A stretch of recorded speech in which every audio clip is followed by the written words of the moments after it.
ตาយើងគួរថែទាំកូនព្រាបបែបណាដើម្បីឲ្យធំលឿនបាទគ្រប់ជំរាបសួរពុកម៉ែបងប្អូនយើងបានកូនព្រាបមកបងប្អូនពេលដែលបានកូនព្រាបមកវាទៅកើតនឹងបងប្អូនយើងត្រូវតាថែទាំវាដូចជាយើងទៅដូរអាសបុកវាចេញមកពេលណាដែលវាកាប18ថ្ងៃវាមានភាពចកចកាហើយនឹងមានមេរោគអញ្ចឹងបន្ទាប់មកយើងចាប់ផ្ដើមដូរសបុកថ្មីនឹងឲ្យកូនព្រាបនឹងវាតលាយហើយវាស្រួលនៅហើយវាអត់អាប់អួរអញ្ចឹងដាក់កណាត់ពីក្រោមអញ្ចឹងមកហើយពេលដែលដូរកូនព្រាបនៅតូចអញ្ចឹងបងប្អូនត្រូវតែចាប់មេវាចេញសិនណាប្រយ័ត្នវាទៅផ្ទះស្លាប់ហើយចំកូនព្រាបមកស្លាប់ហ្នឹងកូនជីព្រាបអាចងាប់បានពួកការថែទាំកូនព្រាបនេះវិញបងប្អូនគ្រាន់តែដាក់ចំណីឲ្យមេបាហ្នឹងអាចចំណៃទុនមានចំណៃសម្រាប់កូនមន់តិចហ្នឹងដាក់ឲ្យមេព្រាបយើងស៊ីទៅវាទៅបញ្ចុកកូនខ្លួនវាឯងបងប្អូនយើងមិនបាច់ចាំពិបាកទេបើសិនណាកូនព្រាប2ហ្នឹងមេបាយើងល្អយើងដាក់ចំណីឲ្យច្រើនទៅដូចព្រាបខ្ញុំអញ្ចឹងបងប្អូននេះមេបានេះគឺវាចេះថែកូនណាខ្ញុំដាក់កូន13ប៉ុន្តែអាកូនមុននោះវាទូចពេកធ្វើឲ្យវាកម្លាំងអត់ដល់គេវាស៊ីចំណីអត់តាន់គេវាងាប់បាត់ទៅអញ្ចឹងវាសល់តែ2ហើយសល់2ហ្នឹងគឺវាបញ្ចុកបាន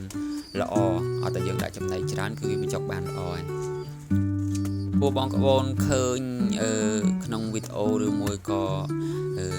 តាម website អីមានការបង្រៀនបញ្ចុកកូនព្រាបហ្នឹងបងប្អូនពួកគាត់មានជួនកាលទៅកូនព្រាបច្រើនពេកអញ្ចឹងទៅមេព្រាបហ្នឹងបញ្ចុកអត់តាន់អញ្ចឹងគាត់ត្រូវលាយចំណីបន្ថែមឲ្យមកបាញ់ចូលដើម្បីឲ្យកូនព្រាបនឹងធំធាត់ល្អអញ្ចឹងប៉ុន្តែសម្រាប់តាបងប្អូនដែលមានព្រាបមកគូពីគូមិនបាច់ធ្វើអញ្ចឹងទេយើងដាក់តែចំណីឲ្យវាបញ្ចុកក៏បានហើយបងប្អូនក្នុងគ្រាន់តែវីដេអូដែលគេប្រាប់យើងឲ្យចេះថែកូនព្រាបពេលណាដែលកូនព្រាបយើងមិនមេព្រាបមិនបានបញ្ចុកបានល្អឬមួយក៏កូនព្រាបទៅណាឆ្ងាយមេព្រាបត្រូវបាត់បង់អញ្ចឹងទៅអញ្ចឹងនៅសល់កូនព្រាបគឺយើងមានវិធីដែលយកចំណីមកលាយហើយបាញ់ចូលកូនព្រាបឲ្យវាស៊ីដើម្បីឲ្យវាធំធាត់បងប្អូនចំពោះបងមេបាបញ្ចុកព្រាបបញ្ចុកកូនព្រាបល្អតែយើងបាច់ធ្វើវិធីនេះទេយើងក៏ដាក់ចំណីបន្ថែមទៅមេព្រាបវាបញ្ចុកដោយខ្លួនឯងហើយវាធំធាត់ហើយពេលណាវាបញ្ចុកធំធាត់ទៅហើយក៏មេព្រាបនឹងវាចេះហើយបងប្អូនតើវាធំបន្តិចទៅមេព្រាបនឹងវាចាប់ដើមបរៀនឲ្យកូនព្រាបនឹងស៊ីអញ្ចឹងទៅបន្ទាប់មកវាបរៀនឲ្យទៅកន្លែងផឹកទឹកបរៀនទៅកន្លែងស៊ីចំណីបរៀនទៅកន្លែងហើរដល់ពេលកូនព្រាបវាចាប់ដើមចេញពីសបុកហ្នឹងហើយអាមេព្រាបនឹងវាចាប់ដើមរកសបុកពងទៀតហើយកូនព្រាប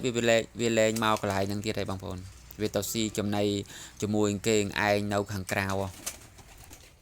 បើបងប្អូនថាខ្ញុំចង់បញ្ចុកហ្នឹងឲ្យបញ្ចុកបានបងប្អូនគ្រាន់តែយើងខាតពេលតិចឯមេព្រាបយើងក៏វាមិនពងក្នុងដំណាក់កាលហ្នឹងដែរភ្លាមហ្នឹងដែលវាញាស់ហើយហ្នឹងហើយយើងយកមកបញ្ចុកយើងអាចបញ្ចុកបាន3ពេលតើបងប្អូនមានពេលទេបងប្អូនបញ្ចុក3ពេលហ្នឹងហើយពេលណាដែលបញ្ចុកហ្នឹងគឺវាមានបញ្ហាលក្ខណៈបញ្ចុករបស់វាទៀតកាលណាយើងបញ្ចុកឲ្យឆ្អែតឲ្យពេញគេពេកកូនព្រាបវាអាចស្លាប់ដោយសារអីសារ៉ាងដែលយើងបូមចំណីនេះគឺវាមិនមានសារធាតុរំលាយអាហារនៅក្នុងគេដូចគេមេបាព្រាបទេបើមេបាព្រាបគឺវាស៊ីចំណីអាហារហើយវាមានជាតិរំលាយអាហារនៅក្នុងហ្នឹងចូលបោកច្បល់ចូលនៅក្នុងចំណីអាហារហើយបញ្ចុកកូនព្រាបគឺវារំលាយអាហារធ្វើឲ្យកូនព្រាបហ្នឹងវាកម្លាំងតូចហើយការរំលាយអាហារវាតិចនោះក៏វាអាចសម្រួលអាហារនឹងបានដែរ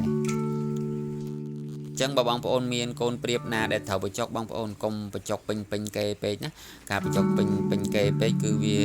មានការរំលាយអាហាររបស់កូនព្រាបនឹងខ្សោយហើយវាធ្វើឲ្យណែនគេហ្នឹងកូនព្រាបនឹងប្រកាសជាបាត់បង់ហើយបងប្អូនចឹងអរគុណច្រើនបងប្អូនដែលបានទស្សនាវីដេអូហើយជួយ like comment ហើយជួយ share ប្រាប់បងប្អូនយើងដែលអ្នកចិញ្ចឹមព្រាបបញ្ចុកកូនព្រាបឲ្យបានដឹងផងបងប្អូនអរគុណបងប្អូនច្រើនដែលទស្សនាតាំងពីដើមដល់ចប់សូមឲ្យបងប្អូនមានសុខភាពល្អរស់ស៊ីមានបានបាយបាយ